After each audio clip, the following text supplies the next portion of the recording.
Please welcome the Vice President of the United States, Mike Pence, accompanied by the Second Lady, Mrs. Karen Pence.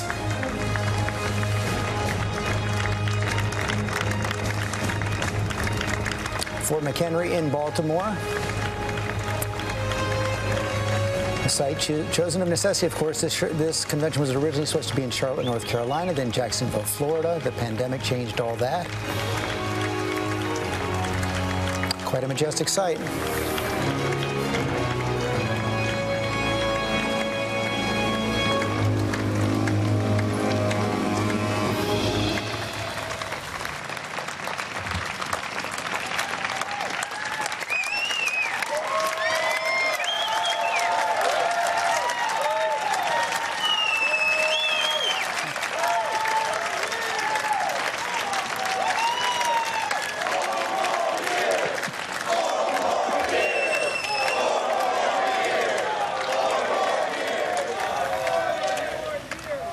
Good evening, America. It's an honor to speak to you tonight from the hallowed grounds of Fort McHenry, the site of the very battle that inspired the words of our national anthem. Those words have inspired this land of heroes in every generation since. It was on this site 206 years ago when our young republic heroically withstood a ferocious naval bombardment from the most powerful empire on earth. They came to crush our revolution, to divide our nation, and to end the American experiment. The heroes who held this fort took their stand for life, liberty, freedom, and the American flag. And those ideals have defined our nation. But they were hardly ever mentioned at last week's Democratic National Convention. Instead, Democrats spent 4 days attacking America. Joe Biden said that we were living through a season of darkness. But as President Trump said, where Joe Biden sees American darkness, we see American greatness.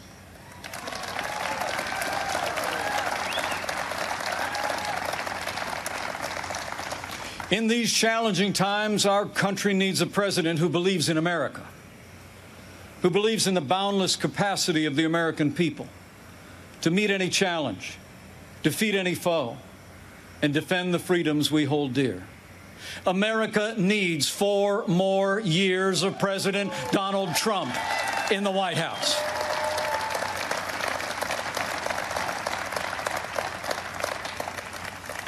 Before I go further, allow me to say a word to the families and communities in the path of Hurricane Laura. Our prayers are with you tonight, and our administration is working closely with authorities in the states that will be impacted. FEMA has mobilized resources and supplies for those in harm's way. This is a serious storm, and we urge all those in the affected areas to heed state and local authorities. Stay safe, and know that we'll be with you every step of the way to support, rescue, respond, and recover in the days and weeks ahead. That's what Americans do.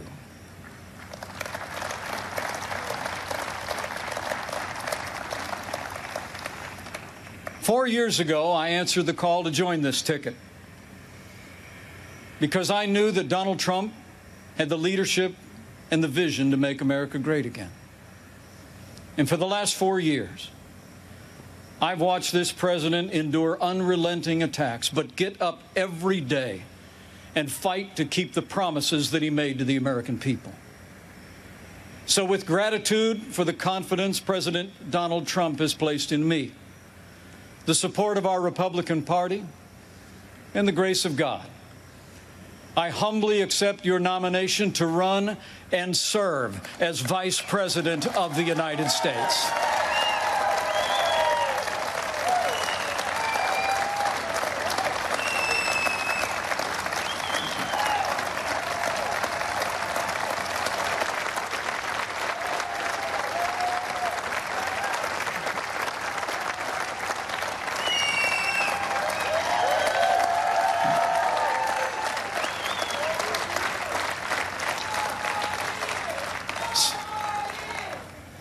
Serving the American people in this office has been a journey I never expected.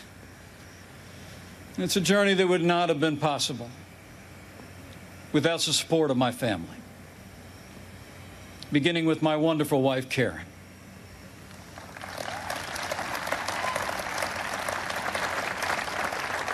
She's a lifelong school teacher, an incredible mother to our 3 children. And she is one outstanding Second Lady of the United States. I'm so proud of you. And we couldn't be more proud of our 3 children. Marine Corps Captain Michael J. Pence and his wife, Sarah. Our daughter, Charlotte Pence Bond, an author, and the wife to Lieutenant Henry Bond, who is currently deployed and serving our nation in the United States Navy.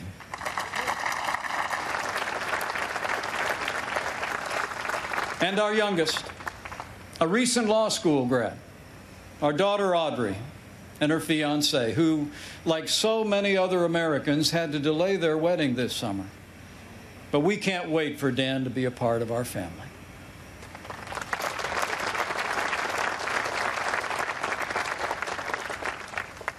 In addition to my wife and kids, the person who shaped my life the most is also with us tonight.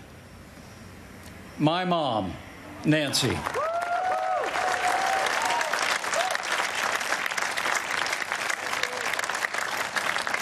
She is the daughter of an Irish immigrant, 87 years young. And Mom follows politics very closely.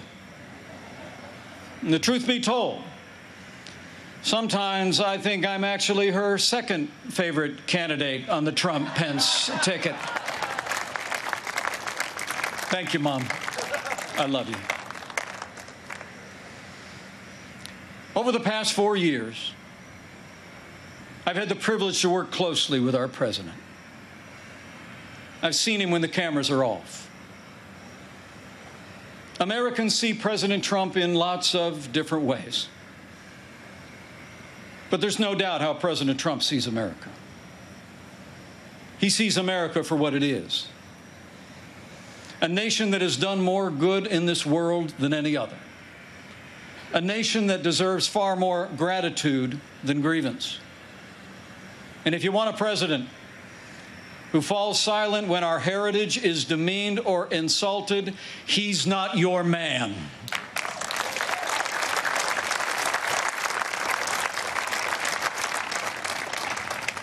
Now, we came by very different routes to this partnership.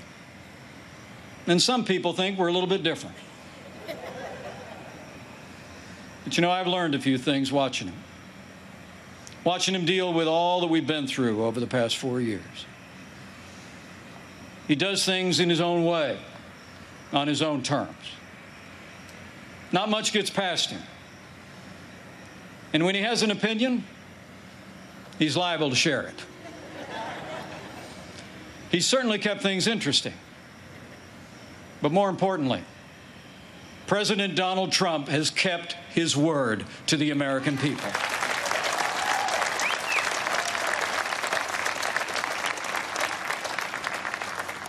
In a city known for talkers, President Trump is a doer.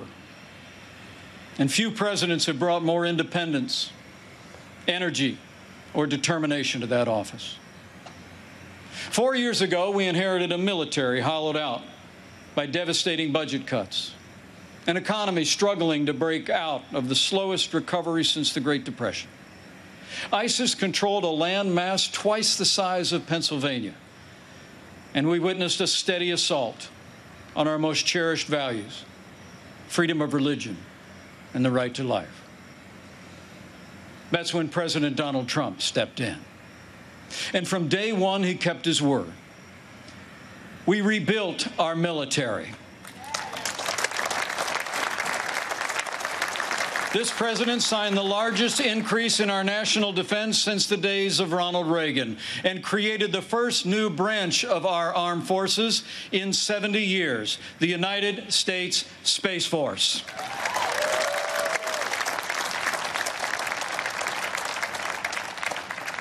And with that renewed energy, we also returned American astronauts to space on an American rocket for the first time in nearly 10 years.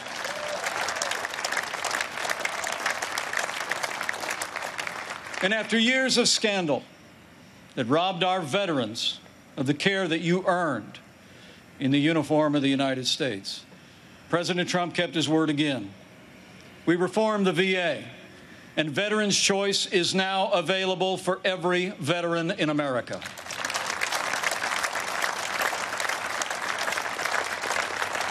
Our armed forces and our veterans fill this land of heroes, and many join us tonight in this historic fort. Tonight, we have among us 4 recipients of the Medal of Honor.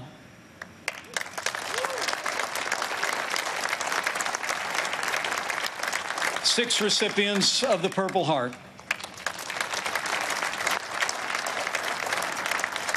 A Gold Star mother of a gallant Navy SEAL.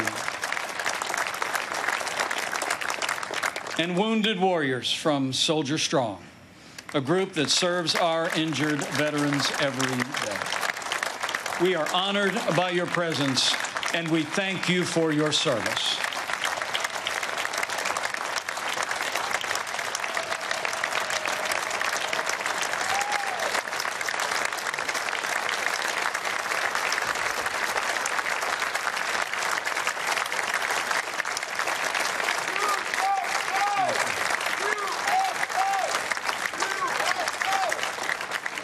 With heroes just like these, we defend this nation every day.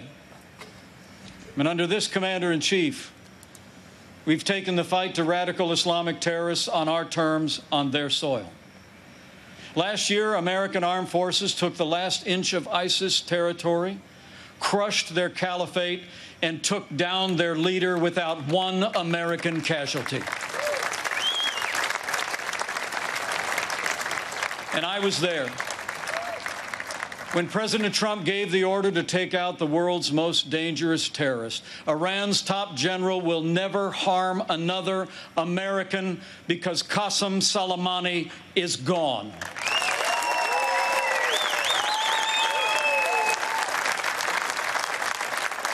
My fellow Americans, you deserve to know. Joe Biden criticized President Trump following those decisions. Decisions to rid the world of 2 terrorist leaders.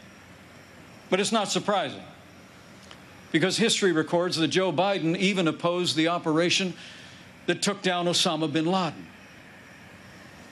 It's no wonder that the Secretary of Defense under the Obama-Biden administration once said that Joe Biden has been, and I quote, wrong on nearly every major foreign policy and national security issue over the past 4 decades. So we've stood up to our enemies, and we've stood with our allies. Like when President Trump kept his word and moved the American embassy to Jerusalem, the capital of the State of Israel, setting the stage for the first Arab country to recognize Israel in 26 years. Closer to home, we appointed more than 200 conservative judges to our federal courts. We supported the right to life and all the God-given liberties enshrined in our Constitution, including the Second Amendment right to keep and bear arms. And when it came to the economy, President Trump kept his word and then some. We passed the largest tax cut and reform in American history. We rolled back more federal red tape than any administration ever had. We unleashed American energy and fought for free and fair trade. And in our first 3 years, businesses large and small created more than 7 million good-paying jobs, including 500,000 manufacturing jobs all across America. Our country became a net exporter of energy for the first time in 70 years. Unemployment rates for African Americans and Hispanic Americans hit the lowest level ever recorded. And on this 100th anniversary of the woman's right to vote, I'm proud to report that under President Donald Trump, we achieved the lowest unemployment rate for women in 65 years. And more Americans working than ever before. In our first 3 years, we built the greatest economy in the world. We made America great again.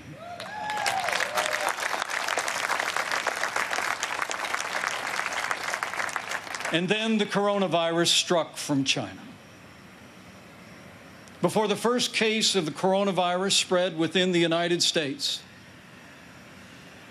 the President took unprecedented action and suspended all travel from China, the second largest economy in the world. Now, that action saved untold American lives. And I can tell you firsthand, it bought us invaluable time to launch the greatest national mobilization since World War II. President Trump marshaled the full resources of our federal government from the outset. He directed us to forge a seamless partnership with governors across America in both political parties. We partnered with private industry to reinvent testing and produce supplies that were distributed to hospitals around the land. Today, we're conducting more than 800,000 tests a day, and we have coordinated the delivery of billions of pieces of personal protective equipment for our amazing doctors, nurses, and healthcare workers.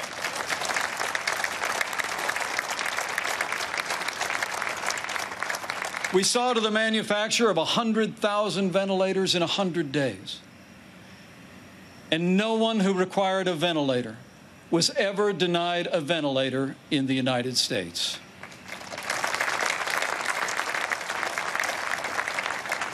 We built hospitals, surged military medical personnel, and enacted an economic rescue package that saved 50 million American jobs.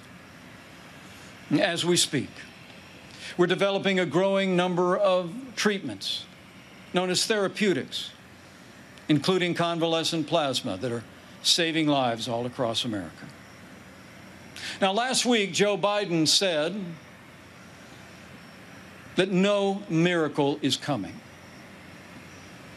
But what Joe doesn't seem to understand is that America is a nation of miracles.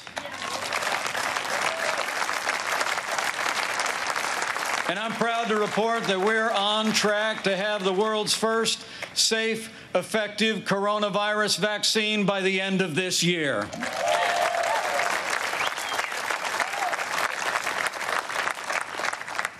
After all the sacrifice in this year like no other, all the hardship, we're finding our way forward again.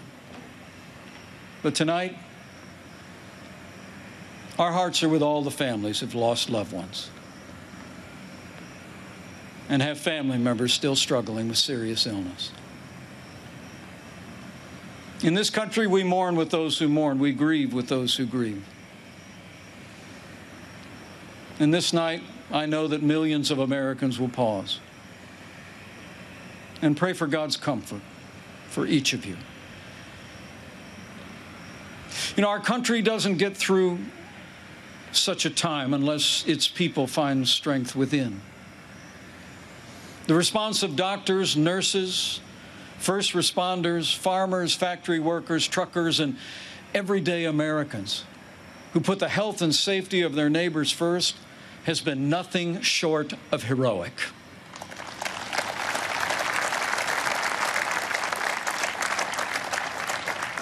Veronica Sayez put on her scrubs every day. Day in and day out, went to work in one of New York City's busiest hospitals. She stayed on the job, put in the long hours until it was done, and then got back in her neighborhood and helped neighbors and friends struggling. Her brother William is a New York City firefighter. And they're both emblematic of heroes all across this country. They're with us tonight.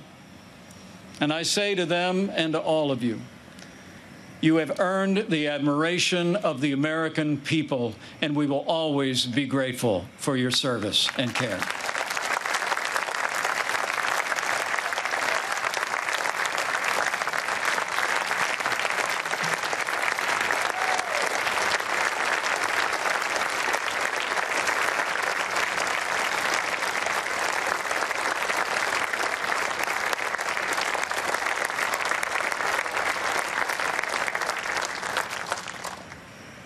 Thanks to the courage and compassion of the American people, we're slowing the spread.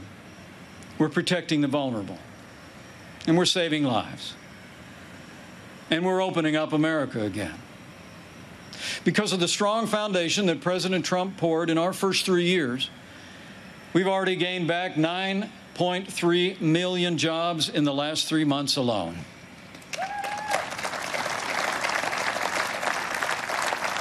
And we're not just opening up America again. We're opening up America's schools.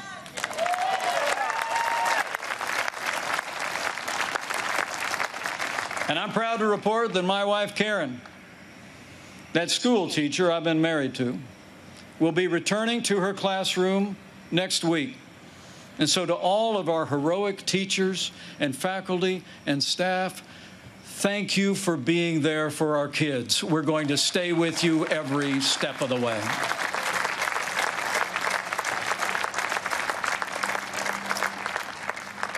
In the days ahead, as we open up America again, I promise you, we'll continue to put the health of America first. And as we work to bring this economy back, we all have a role to play. And we all have a choice to make. On November 3rd, you need to ask yourself, who do you trust to rebuild this economy? A career politician who presided over the slowest economic recovery since the Great Depression? Or a proven leader who created the greatest economy in the world? The choice is clear. To bring America all the way back, we need 4 more years of President Donald Trump in the White House.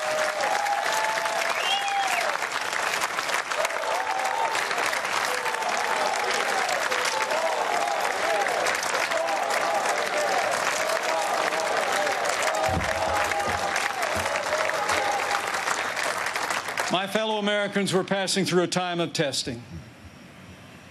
But in the midst of this global pandemic, just as our nation had begun to recover, we've seen violence and chaos in the streets of our major cities. President Trump and I will always support the right of Americans to peaceful protest. But rioting and looting is not peaceful protest. Tearing down statues is not free speech. And those who do so will be prosecuted to the fullest extent of the law.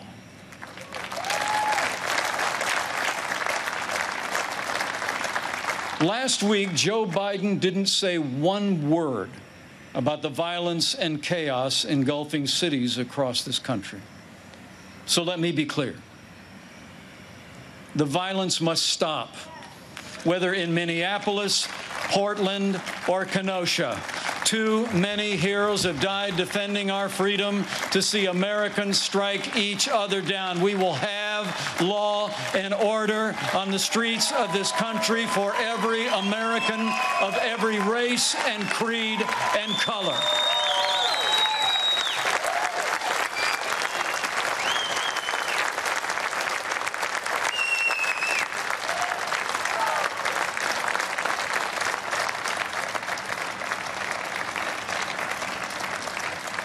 President Trump and I know that the men and women that put on the uniform of law enforcement are the best of us. Every day, when they walk out that door, they consider our lives more important than their own. People like Dave Patrick Underwood, an officer in the Department of Homeland Security's Federal Protective Service, who was shot and killed during the riots in Oakland, California. Dave's heroism is emblematic. of the heroes that serve in blue every day. And we're privileged tonight to be joined by his sister, Angela. Angela, we say to you, we grieve with your family. And America will never forget or fail to honor Officer Dave Patrick Underwood.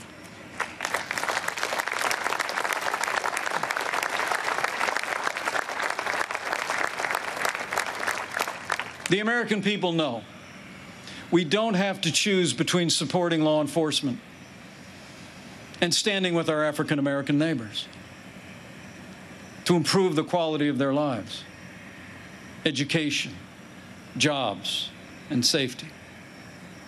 And from the first days of this administration, we've done both. And we will keep supporting law enforcement and keep supporting our African American and minority communities across this land for 4 more years.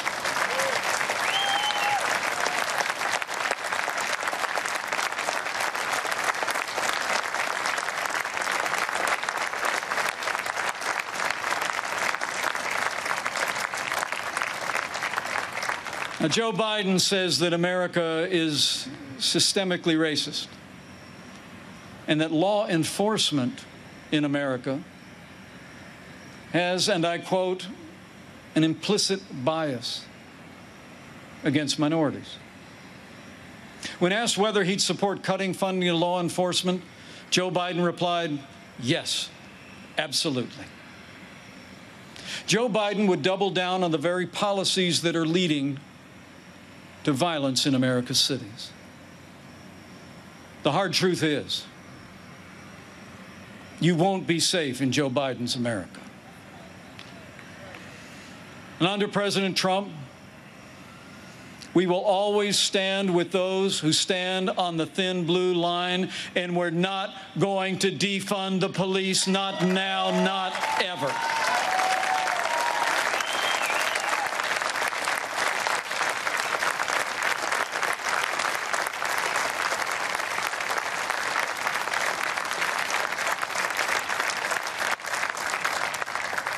My fellow Americans, we're passing through a time of testing, but soon we will come to a time for choosing. Joe Biden has referred to himself as a transition candidate, and many were asking, transition to what? But last week, Democrats didn't talk very much about their agenda. And if I were them, I wouldn't either. I mean, Bernie Sanders did tell his followers that Joe Biden would be the most liberal president in modern times. In fact, he said, and I quote, that many of the ideas he fought for, that just a few years ago were considered radical, are now mainstream in the Democratic Party. At the root of their agenda is the belief that America is driven by envy, not aspiration. That millions of Americans harbor ill will toward our neighbors instead of loving our neighbors as ourselves. The radical left believes that the federal government must be involved in every aspect of our lives to correct those American wrongs. They believe the federal government needs to dictate how Americans live, how we should work, how we should raise our children, and in the process deprive our people of freedom, prosperity, and security. Their agenda is based on government control. Our agenda is based on freedom.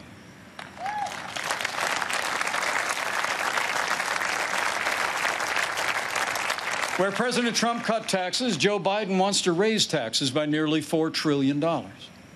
Where this president achieved energy independence for the United States, Joe Biden would abolish fossil fuels, end fracking, and impose a regime of climate change regulations that would drastically increase the cost of living for working families. Where we fought for free and fair trade, and this president stood up to China and ended the era of economic surrender, Joe Biden has been a cheerleader for communist China. He wants to repeal all the tariffs that are leveling the playing field for American workers. And he actually criticized President Trump for suspending all travel to China at the outset of this pandemic. Joe Biden is for open borders, sanctuary cities, free lawyers and health care for illegal immigrants. And President Trump, he secured our border and built nearly 300 miles of that border wall. Joe Biden wants to end school choice. And President Trump believes that every parent should have the right to choose where their children go to school, regardless of their income or area code. President Trump has stood without apology for the sanctity of human life every day of this administration. Joe Biden, he supports taxpayer funding of abortion right up to the moment of birth. When you consider their agenda, it's clear. Joe Biden would be nothing more than a Trojan horse for the radical left. The choice in this election has never been clearer, and the stakes have never been higher. Last week, Joe Biden said democracy's on the ballot. And the truth is, our economic recovery is on the ballot. Law and order are on the ballot. But so are things far more fundamental and foundational to our country. In this election, it's not so much whether America will be more conservative or more liberal, more Republican or more Democrat. The choice in this election is whether America remains America. It's whether we will leave to our children and our grandchildren a country grounded in our highest ideals of freedom, free markets, and the unalienable right to life and liberty, or whether we will leave them a country that's fundamentally transformed into something else. We stand at a crossroads, America. President Trump has set our nation on a path of freedom and opportunity. Joe Biden would set America on a path of socialism and decline. But we're not going to let it happen.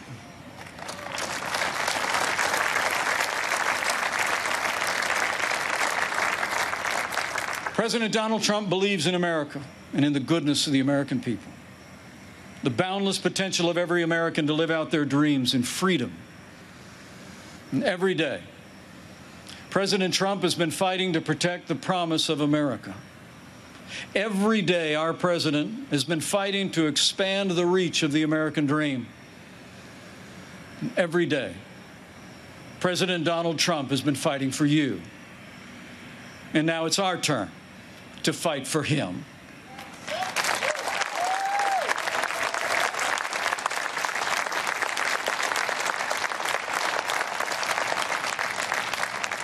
On this night, in the company of heroes,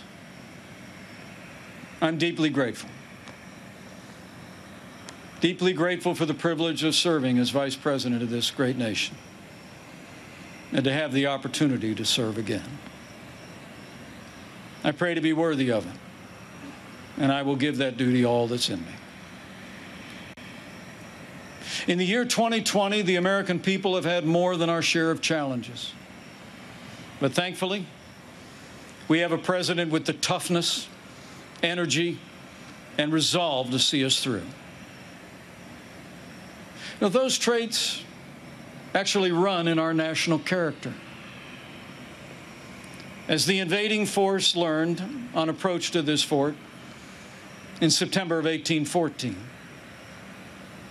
against fierce and sustained bombardment, our young country was defended by heroes, not so different from those who are with us tonight.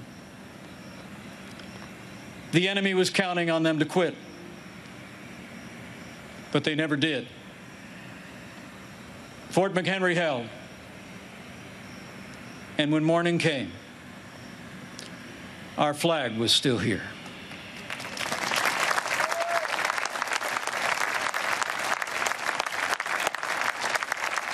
My fellow Americans, we're going through a time of testing.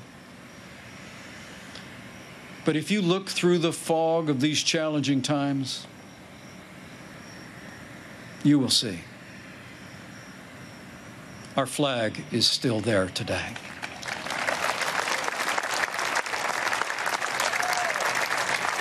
That star-spangled banner still waves over the land of the free and the home of the brave.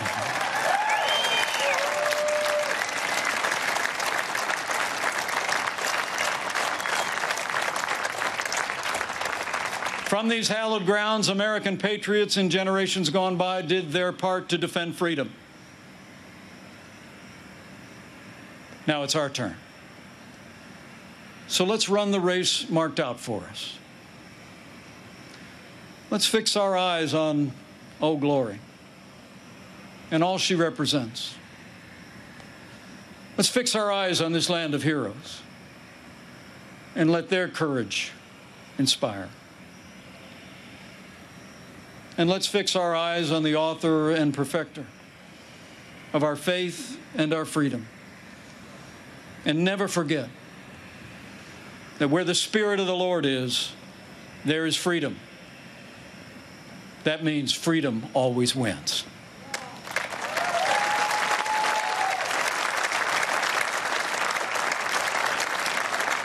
My fellow Americans, thank you for the honor of addressing you tonight and the opportunity to run and serve again as your Vice President. I leave here today inspired. And I leave here today more convinced than ever that we will do in our time as Americans have done throughout our long and storied past. We will defend our freedom and our way of life.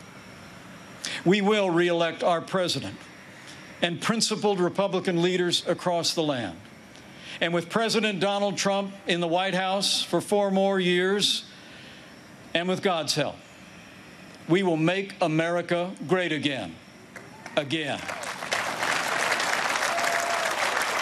Thank you. God bless you. And God bless the United States of America. Hi, everyone. George Stephanopoulos here. Thanks for checking out the ABC News YouTube channel. If you'd like to get more videos, show highlights, and watch live event coverage, click on the right over here to subscribe to our channel. And don't forget to download the ABC News app for breaking news alerts. Thanks for watching.